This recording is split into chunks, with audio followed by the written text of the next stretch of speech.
بسم الله الرحمن الرحيم. ولقد كنتم تمنون الموت من قبل أن تلقوه فقد رأيتموه وأنتم تنظرون. وما محمد إلا رسول قد خلت من قبله الرسل أفإن مات أو قتل انقلبتم على أعقابكم ومن ينقلب على عقبيه فلن يضر الله شيئا وسيجزي الله الشاكرين. وما كان لنفس أن تموت إلا بإذن الله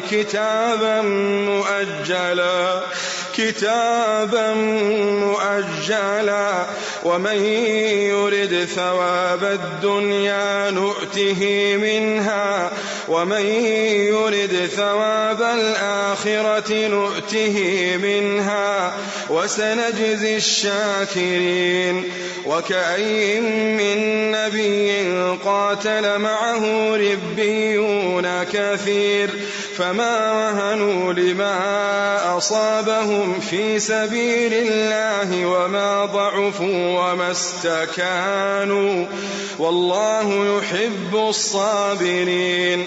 وما كان قولهم إلا أن قالوا ربنا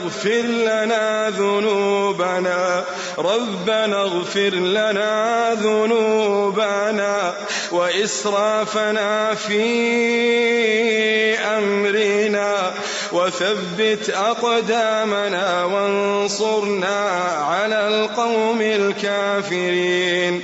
فآتاهم الله ثواب الدنيا وحسن ثواب الآخرة والله يحب المحسنين. يا أيها الذين آمنوا إن تطيعوا الذين كفروا يردوكم على أعقابكم فتنقلبوا خاسرين. بل الله مولاكم وهو خير الناصرين.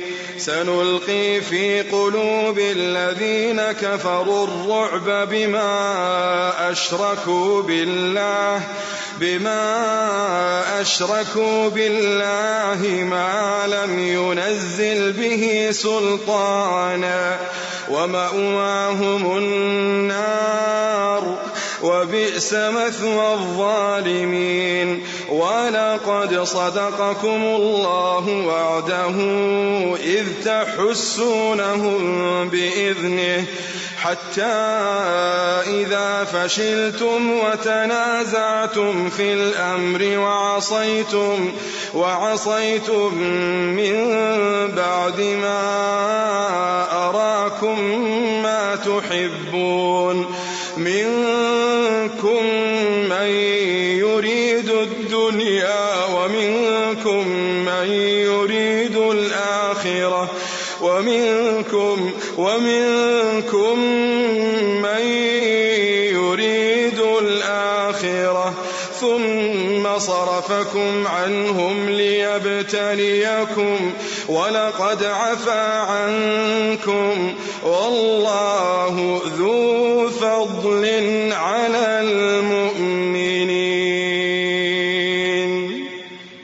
إذ تصعدون ولا تلوون على أحد والرسول يدعوكم في أخراكم فأثابكم غما بغم لكي لا تحزنوا على ما فاتكم ولا ما أصابكم والله خبير بما تعملون. ثم أنزل عليكم من بعد الغم أمنة نعاسا يغشى طائفة منكم وطائفة قد أهمتهم أنفسهم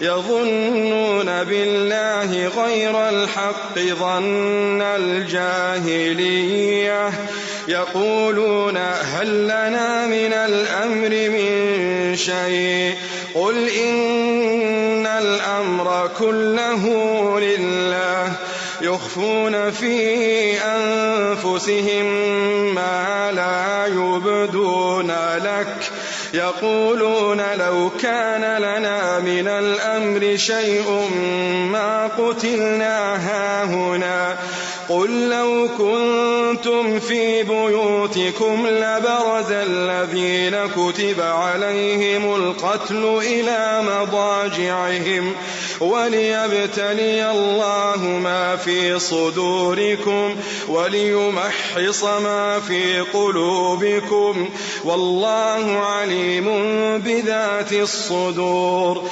إن الذين تولوا منكم يوم التقى الجمعان إنما استزلهم الشيطان ببعض ما كسبوا ولقد عفى